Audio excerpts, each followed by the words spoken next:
Hi everyone, welcome to all. I hope कि आप लोग अच्छे होंगे। आज के इस वीडियो में हम बात करने वाले हैं MPPSC 2023 के लिए एक बहुत इम्पॉर्टेंट टॉपिक के बारे में। और ये जो टॉपिक है ये रिलेटेड है आपके यूनिट 7 से। आपका यूनिट 7 जो कि किस चीज़ से रिलेटेड है, कुछ अनुसंधान मतलब कि जो रिसर्च सेंटर आप यहाँ पर पढ़ते हो, जो कि पहली ही लाइन जब आप यूनिट 7 की देखते हो तो देखते हो भारत में कुछ अनुसंधान एवं शोध संस्थान, राइट। तो उसी के परिप्रेक्ष्य में आज के इस वीडियो में हम बात करेंगे भारत में परमाणु अनुसंधान के बारे में, साथ ही उसके विभिन्न उपलब्धियों के बारे में, राइट। चलिए शुरू करते हैं आज के सेशन को। और सबसे पहले बात करेंगे परमाणु अनुसंधान की भारत में, राइट। डॉक्टर होमी जे भाभा की अध्यक्षता में 10 अगस्त 1948 को परमाणु ऊर्जा आयोग की स्थापना की गई। साथ ही परमाणु ऊर्जा अनुसंधान की भारतीय यात्रा यहाँ से प्रारंभ मानी जाती है। मतलब कि अगर हम बात करें कि हम 1947 में आज़ाद हुए, उसके अगले साल ही हमने परमाणु अनुसंधान पर काम करना शुरू किया। और कब? 1948 में। और साथ ही नाम आता है किसका? नाम आता है होमी जे भाभा जी का, जिनको कि भारत में परमाणु कार्यक्रम का जनक भी कहा जाता है, राइट। तो इन दोनों ही चीज़ों को आपको याद रखना है। भारत के प्रधानमंत्री की अध्यक्षता में परमाणु ऊर्जा कार्यक्रमों के कार्यान्वयन हेतु 1954 में 1954 में परमाणु ऊर्जा विभाग बना। क्या बना? परमाणु ऊर्जा विभाग बनाया गया। परमाणु ऊर्जा के सभी कार्यक्रम किसके अधीन होते हैं? भारत के प्रधानमंत्री के तत्वाधान में किए जाते हैं। और साथ ही परमाणविक ऊर्जा विभाग प्रधानमंत्री कार्यालय के प्रशासन के अधीन काम करता है। तो यहाँ से कुछ चीज़ें जो आपके लिए इम्पोर्टेंट हैं, जैसे कि आप इंडियन पॉलिटी की बात करते हो, राइट। इंडियन पॉलिटी में आप राष्ट्रपति पढ़ते हो, प्रधानमंत्री पढ़ते हो, इनकी विभिन्न प्रकार की शक्तियाँ पढ़ते हो, विभिन्न विभागों से इनका रिलेशन पढ़ते हो। साथ ही इसी तरीके में आप इसको याद रखना है कि भारत में जो परमाणु कार्यक्रम है वो किसके अधीन में होता है? परमाणु कार्यक्रम जो विभाग है वो प्रधानमंत्री कार्यालय के अधीन काम करता है। साथ ही परमाणु ऊर्जा के जितने भी कार्यक्रम हैं वो किसके तत्वाधान में पूर्ण किए जाते हैं? प्रधानमंत्री या कहें कि प्राइम मिनिस्टर के अधीन सारे के सारे कार्यक्रम नियंत्रित किए जाते हैं। क्लियर? तो यहाँ से आपको जो चीज़ें इंपॉर्टेंट याद रखनी है कि भारत में परमाणु कार्यक्रम का जनक किसको कहा जाता है, तो नाम याद रखना है डॉक्टर होमी जे भाभा जी का नाम। और साथ ही हमने एक और जो सबसे पहले जो काम किया था वो था 1948 में परमाणु ऊर्जा आयोग की स्थापना के साथ हमने परमाणु कार्यक्रम की शुरुआत की। इसके बाद हमने 1954 में क्या बनाया? 1954 में परमाणु ऊर्जा आयोग की हमने स्थापना की। और इसी के साथ हम देखते हैं कि परमाणु अनुसंधान केंद्र की शुरुआत हुई। और किसके अधीन होता है और कब इसने काम करना शुरू किया? क्लियर है? चलो अगला, भारत में परमाणु अनुसंधान केंद्रों की बात करें, अगर क्या बात करें? भारत में परमाणु अनुसंधान केंद्रों की बात करें। अगर सीधे सीधे से क्वेश्चन आए कि भारत में कितने परमाणु अनुसंधान केंद्र हैं, तो याद रखना मुख्यतः हम 5 अनुसंधान केंद्र देखते हैं। कितने देखते हैं? 5 अनुसंधान केंद्र देखते हैं, जिसमें पहला नाम आता है भाभा परमाणु अनुसंधान केंद्र, जिसको जनरली हम क्या कहते हैं? बार्क के नाम से जानते हैं। किसके नाम से जानते हैं? बार्क। तो शॉर्ट फॉर्म से भी आपको याद रखना है। अगर पूछा जाए कि बार्क क्या है, तो बार्क एक अनुसंधान संगठन है और जिसका पूरा नाम है भाभा एटॉमिक रिसर्च सेंटर। ठीक है? क्या है? भाभा एटॉमिक रिसर्च सेंटर, जो कि मुंबई महाराष्ट्र में स्थित है। अगला आता है इंदिरा गांधी परमाणु अनुसंधान केंद्र, जिसको IGCAR के नाम से जाना जाता है, जो कि कलपक्कम तमिलनाडु में स्थित है। दो हो गए। तीसरा आता है उन्नत तकनीकी केंद्र, और ये जो तीसरा है ये हो जाता है वेरी वेरी वेरी IMP, क्योंकि ये कहाँ पर स्थित है, ये आपके मध्य प्रदेश में, उस पे भी वहाँ पर जहाँ आपका आयोग का मुख्यालय है वहीं स्थित है, ठीक है। और इसलिए ये MPPSC की दृष्टि से इम्पोर्टेंट हो जाता है, ठीक है। चलो अगला आता है वेरिएबल एनर्जी साइक्लोट्रॉन केंद्र, जो कि कोलकाता में स्थित है। अगला आता है परमाणु पदार्थ अन्वेषण और अनुसंधान निदेशालय, जो कि हैदराबाद में स्थित है। तो इस तरीके से हम परमाणु अनुसंधान के क्षेत्र में कितने देखते हैं, 5, ठीक है। कितने विभाग देखते हैं, 5 अनुसंधान केंद्र देखते हैं, जिनमें से एक आपके इंदौर शहर में स्थित है।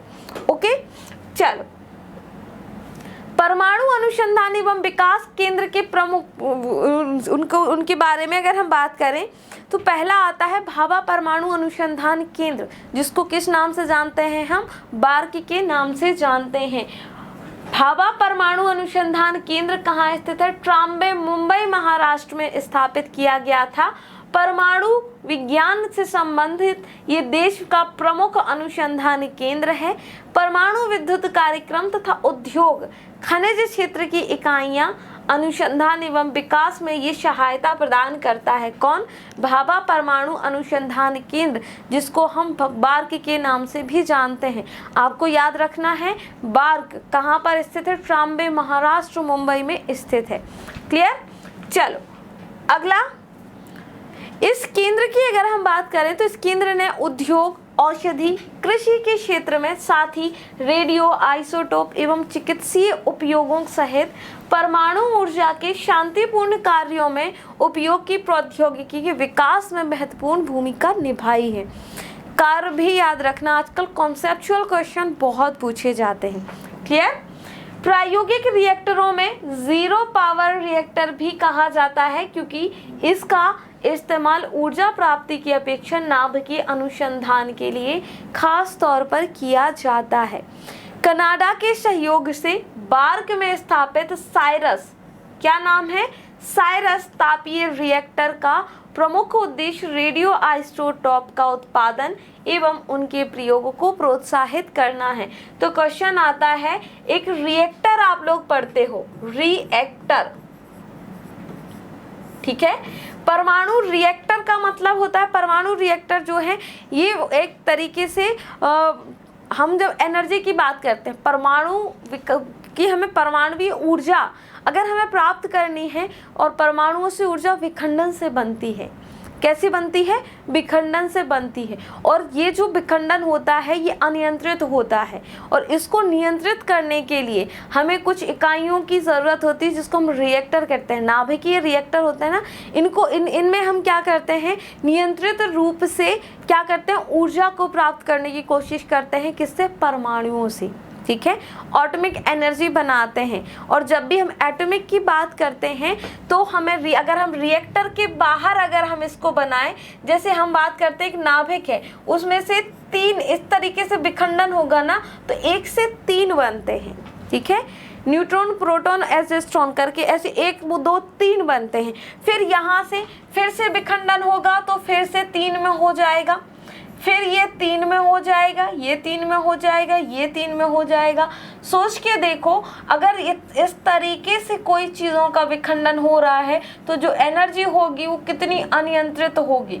सोच के देखो आप लोग, कैसी होगी, अनियंत्रित तौर पर होगी। और इसीलिए हम रिएक्टर में इसको क्या करते हैं, रिएक्टर में इनमें से 2 का अवशोषित कर लेते हैं, 1 बचने देते हैं, जिससे कि हम नियंत्रित रूप से ऊर्जा प्राप्त कर सकते हैं। क्लियर है।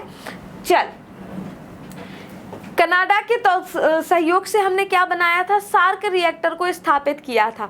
ध्रुव अनुसंधान रिएक्टर में बार्क के परमाणु रिएक्टर आइसोटोप तैयार करने के साथ रिएक्टर निर्माण क्षमता के साथ परमाणु प्रौद्योगिकी एवं पदार्थों पर शोध कार्य किया जाता है। ध्रुव, क्वेश्चन आए, ध्रुव क्या है, ध्रुव एक रिएक्टर है। क्या है? परमाणु रिएक्टर है, जहाँ पर जो किसके अधीन काम करता है? जो कि भाभा एटॉमिक एनर्जी के अंतर्गत काम करता है, भाभा परमाणु अनुसंधान केंद्र के अंतर्गत काम करता है। ध्रुव, साइरस, अप्सरा, ये सारे अगर ये आपसे पूछ लिए जाए ना कि ये क्या है, एमपीपीएससी ऐसे क्वेश्चन पूछने लगा है, ठीक है, कि क्या है बताओ। जैसे कि उसका पूछता है आपके कोरल का पूछता है, कोरल क्या है, ठीक है। उसी तरीके में इसको भी पूछ सकता है कि ध्रुव क्या है, साइरस क्या है। तो ये रिएक्टर है, ठीक है, जो किसके अधीन काम करते हैं? भाभा परमाणु अनुसंधान केंद्र के अंतर्गत काम करते हैं। क्लियर? चलो आगे बढ़ा जाए। अब भाभा परमाणु अनुसंधान केंद्र के अंतर्गत कुछ रिएक्टर काम करते हैं, जैसे कि एक नाम आता है अप्सरा। क्या नाम आता है? अप्सरा। और ये अप्सरा जो है ये पहला रिएक्टर है जो कि किसके अंतर्गत काम करता है? जो कि आपके भाभा परमाणु अनुसंधान केंद्र के अंतर्गत संचालित होने वाला था। कब बना था? 1956 में बना था। फिर आया आपका पूर्णिमा। कौन सा आया? पूर्णिमा बनाया गया 1972 में। फिर आया पूर्णिमा 2 1984 में। फिर आया 1990 में पूर्णिमा 3। और फिर आता है ध्रुव, ठीक है। कौन सा आता है? ध्रुव आता है। और इसी के साथ साइरस भी याद रखना, साइरस, ठीक है। साइरस भी इसके ही अधीन काम करने वाला रिएक्टर है। ओके, अब एक एक करके जितने भी, अगर इससे कोई भी क्वेश्चन आए तो कभी छूटेगा नहीं। क्लियर? चलो अगला दूसरा आता है इंदिरा गांधी परमाणु अनुसंधान केंद्र, जिसको IGCAR के नाम से जाना जाता है। इसकी स्थापना 1971 में कलपक्कम, जरलीना, तमिलनाडु में की गई थी। कहाँ की गई थी? तमिलनाडु में की गई थी। जगह का नाम है कलपक्कम। इस केंद्र की स्थापना की गई 1971 में। कब? 1971 में इसको स्थापित किया गया। कार्य क्या है भाई? प्रमुख कार्य है फास्ट ब्रीडर रिएक्टर के संबंध में अनुसंधान एवं विकास कार्य करना। इस केंद्र में स्थित ध्रुव फास्ट ब्रीडर टेस्ट रिएक्टर विश्व में अपनी तरह का पहला रिएक्टर है जो प्लूटोनियम यूरेनियम मिश्रित कार्बाइड ईंधन का काम करता है। किस पर काम करता है? प्लूटोनियम यूरेनियम मिश्रित कार्बाइड ईंधन का प्रयोग करता है। कौन? ध्रुव फास्ट ब्रीडर टेस्ट रिएक्टर की कुछ विशेषताएं हैं। क्या विशेषताएं हैं? ठीक है, विशेषताओं पर उतना ज्यादा अपन ध्यान नहीं देते हैं, आपसे विशेषताएं नहीं पूछी जाएंगी, तो मेंस की दृष्टि से ज्यादा इंपॉर्टेंट है। अगला आता है कामनी, ठीक है। कौन सा आता है? कामनी। कामनी क्या है भैया? कामनी किसी चीज का शॉर्ट फॉर्म है। किस चीज का शॉर्ट फॉर्म है? कामनी जो है ये कलपक्कम मिनी रिएक्टर का शॉर्ट फॉर्म है। किसका? कलपक्कम मिनी रिएक्टर, कामिनी। कामिनी क्या नाम है इसका? इसका नाम है कामिनी। कामिनी का पूरा नाम क्या है? पूरा नाम है इसका आपका कलपक्कम मिनी रिएक्टर, ठीक है। तो फुल फॉर्म भी इसका याद रखना, कलपक्कम मिनी रिएक्टर इसका फुल फॉर्म है। और कामनी को सितंबर 1997 में कब बनाया गया था? 1997 में इसने काम करना शुरू किया, ठीक है। 1997 में इसने काम करना शुरू किया। इस रिएक्टर का महत्व इस बात को लेकर है कि जहां अन्य प्रायोगिक रिएक्टर ईंधन के रूप में यूरेनियम या प्लूटोनियम का उपयोग करते हैं, वहीं कामनी थोरियम 31 का उपयोग करता है। किसका काम करता है? थोरियम का उपयोग करता है। जितने भी परमाणु रिएक्टर हैं इसके परमाणु ईंधन के तौर पर, जब जैसे हम बात करते हैं कि परमाणु ईंधन कौन कौन से होते हैं, यूरेनियम, प्लूटोनियम जैसे जो पदार्थ हैं ये परमाणुवीय पदार्थ कहलाते हैं, राइट। तो ये किसका काम करता है? कामनी जो है थोरियम का प्रयोग करता है। किसका करता है? थोरियम। और जब भी हम थोरियम की बात करते हैं तो भारत विश्व में सबसे ज़्यादा थोरियम उत्पादक राष्ट्रों में से एक हो जाता है। क्लियर है? तो ये किसका उपयोग करता है? ये करता है आपका थोरियम का उपयोग करता है। उपयोग किस चीज़ का करता है? ईंधन के रूप में। ईंधन क्या है इसका? थोरियम। थोरियम। थोरियम 31 जो है इसका ईंधन है, ठीक है। और इसी के चलते ये ना सिर्फ भारत का बल्कि विश्व का, ठीक है, भारत विश्व का पहला रिएक्टर है, ठीक है। कंपनी थोरियम यूरेनियम 233 ईंधन चक्र का उपयोग करने वाला विश्व का पहला रिएक्टर है। इस रिएक्टर का उपयोग अनुसंधान के अतिरिक्त अपराधियों को पकड़ने में भी किया जाएगा, क्योंकि इसके द्वारा फिंगरप्रिंट का मिलान करना बड़ा सरल हो जाता है। आप साइंस एंड टेक्नोलॉजी में पढ़ते हैं डीएनए, जैसे फिंगरप्रिंटिंग, डीएनए फिंगरप्रिंटिंग पढ़ते हैं ना, उसी तरीके से ये जो कामनी जो है, जो कि एक रिएक्टर है, ये क्या कर सकता है, अपराधियों को पकड़ने में भी हेल्प कर सकता है। किसका ईंधन के रूप में प्रयोग करता है ये थोरियम का प्रयोग करता है, और ऐसा करने वाला ये विश्व का पहला ऐसा रिएक्टर है। क्लियर है? कामनी कल्पक्कम मिनी रिएक्टर। क्लियर? चल, किसके अधीन काम करता है? इंदिरा गांधी परमाणु अनुसंधान केंद्र के अधीन काम करता है। फिर आता है आपका उच्च प्रौद्योगिकी केंद्र। कौन सा? उच्च प्रौद्योगिकी केंद्र, जिसको कैट के नाम से भी जानते हैं, ठीक है। कहाँ पर स्थित है? मध्य प्रदेश की औद्योगिक राजधानी आयोग का मुख्यालय, मध्य प्रदेश लोक सेवा आयोग का मुख्यालय जहाँ पर है, वहाँ पर ही यही स्थित है, और इसका नाम है उच्च प्रौद्योगिकी केंद्र, जिसको जनरली हम कैट के नाम से जानते हैं। स्थापित कब किया गया? 1984 में इसको स्थापित किया गया था। प्रौद्योगिकी केंद्र का मुख्य कार्य लेजर एवं त्वरक क्षेत्र में प्रौद्योगिकी का विकास करना इसका प्रमुख कार्य है। किसका? कैट का। एक और चीज आती, हमने कहा कि लेजर के क्षेत्र में काम करता है। क्या करता है? लेजर त्वरकों पर काम करता है। तो यहाँ से एक क्वेश्चन आ जाता है कि भैया लेजर का फुल फॉर्म क्या है? क्लियर? मैंने कहा आपको कि जब भी साइंस एंड टेक्नोलॉजी पढ़ेंगे तो बहुत सारे शॉर्ट फॉर्म आपको मिलेंगे, और उन हर शॉर्ट फॉर्म में जहाँ भी मिले लपक के बिल्कुल रख लो जेब में, और एग्ज़ाम के दिन जब आए ना पेपर में तो जल्दी से टिक करके चले आना, ठीक है। और ये चीज़ आपकी मीन्स में भी काम आ सकती है।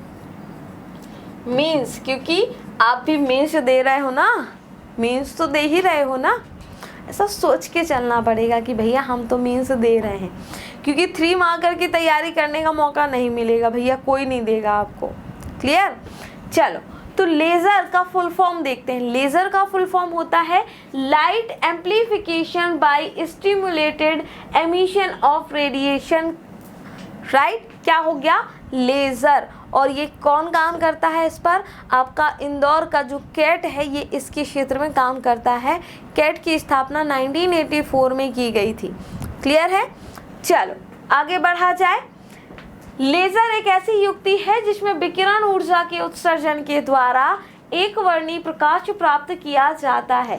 कैसा? एक वर्णी प्रकाश। जब भी हम प्रकाश की बात करते हैं, किसकी?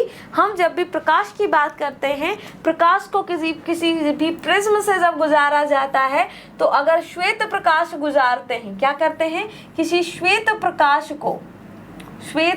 प्रकाश को जब हम किसी प्रिज्म से होकर गुजारते हैं, तो ये 7, 2, 3, 4, 5, 6, 7, ये 7 रंग में विभक्त हो जाता है, लेकिन ये एक वर्णी प्रकाश प्राप्त करने का काम करता है।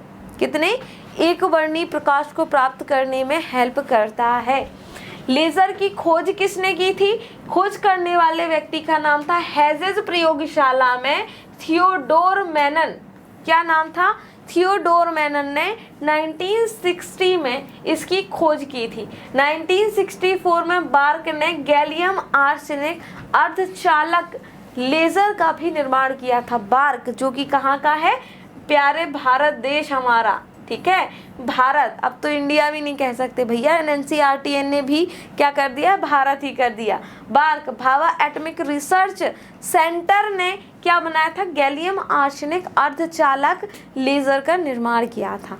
और अगर ये पूछा जाए कि लेज़र का निर्माण कहाँ पर किया गया था, तो अमेरिका की हेजेस प्रयोगशाला में थियोडोर मैन के द्वारा लेज़र का आविष्कार किया गया, लेज़र को खोजा गया। क्लियर? चलो परिवर्तनीय ऊर्जा साइक्लोट्रॉन केंद्र आ जाता है, और ये केंद्र जो है परमाणु भौतिक, परमाणु एवं रासायनिक शास्त्र के विभिन्न उद्योगों के लिए रेडियो समस्थानिकों के उत्पादन एवं रिएक्टरों को विभिन्न स्तरों में होने वाली क्षति एवं उच्च अध्ययन का राष्ट्रीय केंद्र है, जिसका मुख्यालय कहाँ पर है? इसका मुख्यालय आ जाता है आपके कोलकाता में। क्लियर? कहाँ आ जाता है? कोलकाता में इसका मुख्यालय आ जाता है। ठीक है। अब जो सबसे इम्पोर्टेंट चीज आती है वो आते हैं भारत में प्रमुख जो परमाणु ग्रह हैं। ठीक है, क्या आ जाते हैं? भारत के प्रमुख परमाणु ग्रह, जिसमें पहला नाम आता है तारापुर का। किसका नाम आता है? तारापुर का नाम आता है। और यहाँ से क्वेश्चन बनता है कि भारत का पहला परमाणु विद्युत ग्रह, परमाणु ग्रह कौन सा है? ठीक है, भारत का पहला परमाणु विद्युत ग्रह कौन सा आ जाता है? तारापुर। स्थापना 1973 में हुई थी। कब हुई थी? स्थापना 1973 में हुई। किसके सहयोग से? अमेरिका की सहायता से इसको स्थापित किया गया था, और ये भारत का पहला परमाणु विद्युत केंद्र है, पहला परमाणु विद्युत ग्रह हो जाता है। तो आपसे क्वेश्चन आएगा कि पहला, भारत का पहला परमाणु विद्युत ग्रह कहाँ स्थित है? आपको याद रखना है कहाँ पर स्थित है? तारापुर, महाराष्ट्र में स्थित है। महाराष्ट्र, महाराष्ट्र में स्थित है। ठीक है, चलो, यहाँ से अमेरिका से आए थे तो संवर्धित यूरेनियम का ईंधन के रूप में प्रयोग किया जाता है, और विद्युत ग्रह के लिए आवश्यक ईंधन की आपूर्ति अंतिम समय तक कौन करने वाला है? अमेरिका करने वाला है। यहाँ से कितनी चीजें याद रखनी है? पहली चीज कि आपने कहा कि भैया भारत के परमाणु विद्युत ग्रह कितने हैं? तो पहला आता है तारापुर। तारापुर जो कि महाराष्ट्र में आता है, 1973 में स्थापित किया गया था, भारत का पहला परमाणु विद्युत ग्रह। क्लियर?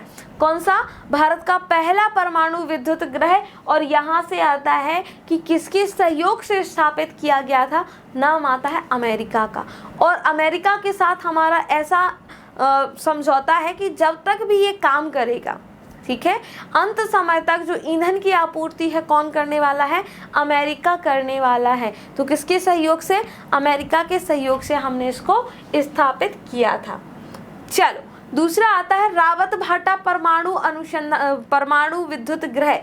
कौन सा? रावत भाटा। इसकी स्थापना भी 1973 में की गई थी। कहाँ आता है? राजस्थान में आता है। राजस्थान कहाँ आता है? राजस्थान में आता है। प्रारंभ में कनाडा के सहयोग से शुरू किया गया था, बाद में परियोजना स्वदेशी तकनीकी से पूरी तरीके से काम करने लगी है। वर्तमान में यह भारत का सबसे बड़ा न्यूक्लियर पार्क है। अब क्वेश्चन आता है, भारत का सबसे बड़ा न्यूक्लियर पार्क कौन सा है? तो सबसे बड़ा न्यूक्लियर पार्क क्या हो जाएगा? रावत भाटा। कहाँ पर स्थापित है? आपका स्थापित है ये राजस्थान में। ठीक है, कब स्थापित किया था? 1973 में। किसके सहयोग से किया था? तो कनाडा के सहयोग से। क्लियर है?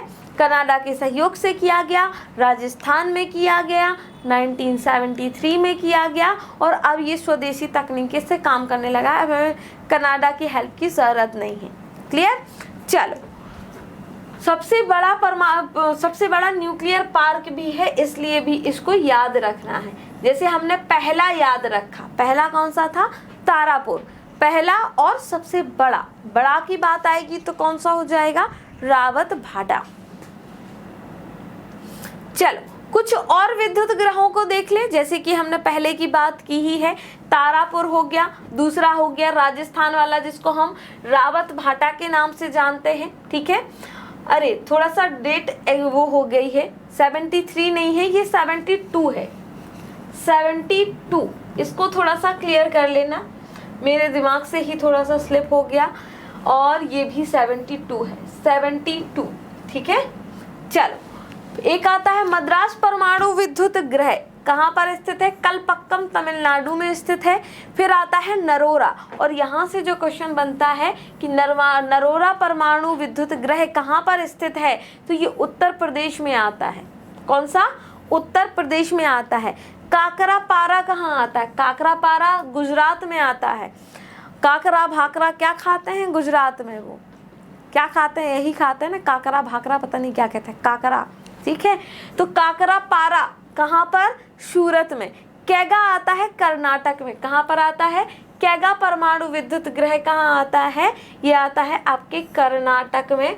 ओके, कहाँ आता है? कर्नाटक में। निर्माणाधीन की बात करें तो वही काकरापारा में एक बनाया जा रहा है, राजस्थान और कुंडनकुलम में एक स्थापित किया जा रहा है।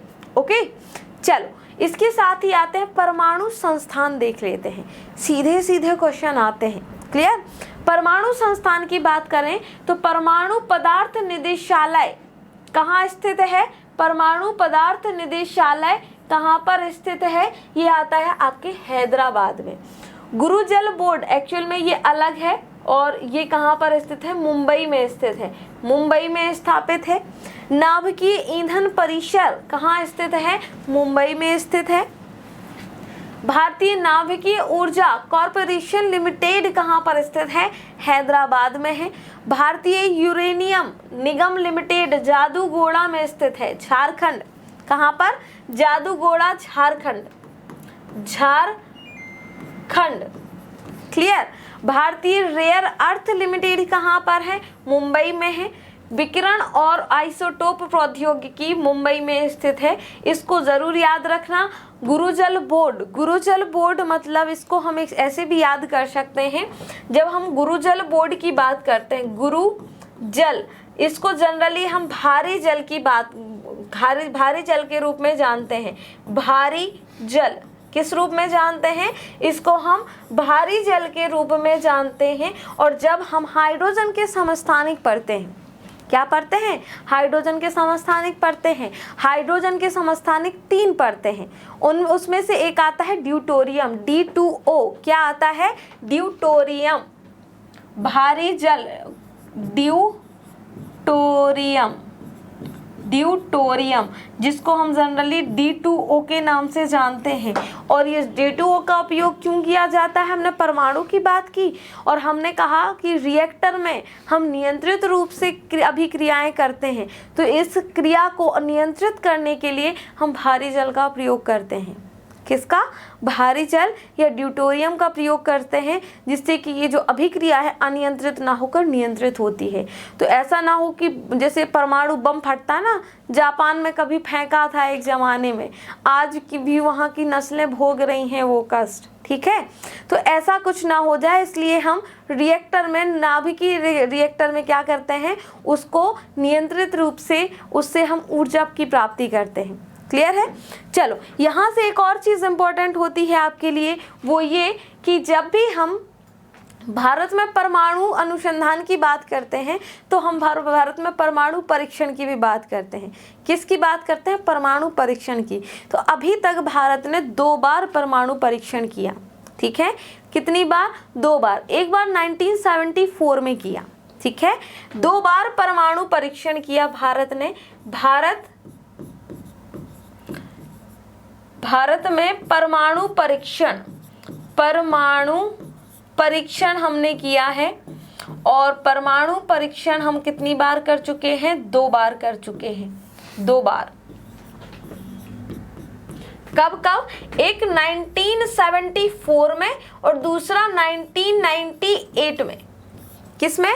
1998 में। और इस तरीके में आपको एक चीज़ याद रखनी है कि जब हमने परमाणु परीक्षण किया तो हमने इसको एक कोड वर्ड नाम दिया, जिसका नाम था बुद्धा मुस्कुराए। फर्स्ट जब हमने किया 1974 में, इसको हमने कोड वर्ड दिया बुद्धा मुस्कुराए। इंग्लिश में कह सकते हैं स्माइलिंग बुद्धा। आप लोग रखते हो ना लकी चार्म के लिए, स्माइलिंग बुद्धा रखते हो घर में, ऐसे ही हमने नाम दिया स्माइलिंग बुद्धा। क्यों? भैया हमको एनर्जी मिलने वाली थी, ऊर्जा मिलने वाली थी। ठीक है, फिर हमने दूसरा किया 1998 में। और जब तक हमने दूसरा वाला किया भैया, तब तक तो रिस्ट्रिक्शन लग चुके थे। अमेरिका ने एक उपग्रह भी लॉन्च कर रखा था, छोड़ रखा था कि भैया देखते हैं कौन कौन परमाणु परीक्षण कर रहा है। ठीक है, परमाणु परीक्षण पर रोक लगा दी गई थी और उसके चलते भी हमने फिर भी परमाणु परीक्षण किया।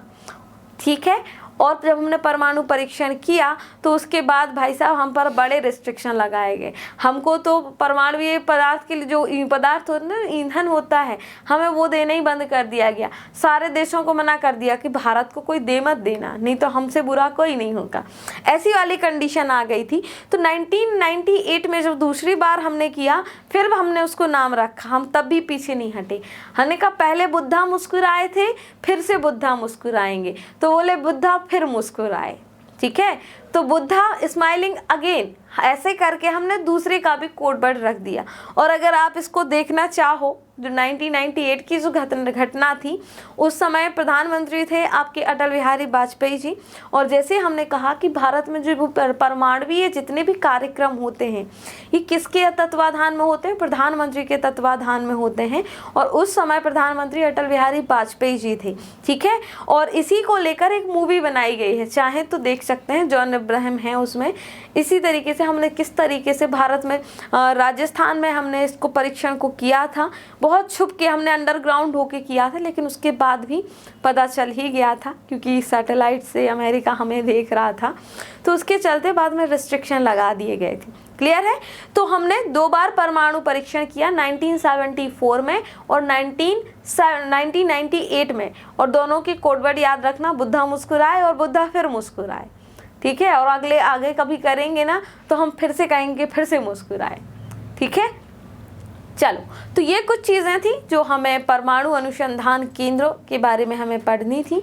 और इससे भी आपके लिए बहुत इंपॉर्टेंट क्वेश्चन बन सकते हैं। कोई भी क्वेश्चन बने, छूटना नहीं चाहिए भैया। ये पिछली बार 80 का गया था कट ऑफ। ठीक है, जनरल, ST, SC, OBC सब भूल जाओ, याद रखो जो हाईएस्ट था, जो बाउंड्री वाला था ना, वो 80 वाला था। ठीक है, तो उसको याद रखना कि कहीं ऐसा ना हो कि इस बार 90 चला जाए। और एक 2 क्वेश्चन अगर छोड़ के आओगे तो बड़ी दिक्कत हो जाएगी। ठीक है, कोई भी क्वेश्चन छूटना नहीं चाहिए। इस बार हमें साथ में ये नहीं कि हमें प्रीलिम्स में हमें बस लिस्ट में आ जाना है, ऐसा मत मांगना। जब भी मेहनत करना तो सोचना कि भैया लिस्ट A में आए, प्रोविजनल में मत आ जाना। ठीक है, मुख्य सूची में आना। क्लियर? तो इस चीज़ को याद रख के कैसा लगा वीडियो ज़रूर बताएं। और अगर आपने चैनल को सब्सक्राइब नहीं किया है तो चैनल को सब्सक्राइब कर लीजिए। ऐसे ही आपके 2023 के लिए जितने भी टॉपिक इंपॉर्टेंट हो सकते हैं, स्पेशली साइंस एंड टेक्नोलॉजी से रिलेटेड, उन सब पर हम यहीं इसी चैनल पर बात करेंगे। तो मिलते हैं नेक्स्ट सेशन में, तब तक के लिए बाय बाय। और हाँ, सेशन थोड़ा बहुत भी काम का लगे तो लाइक करना मत भूलिएगा। मिलते हैं नेक्स्ट वीडियो में, तब तक के लिए bye bye and have a nice time.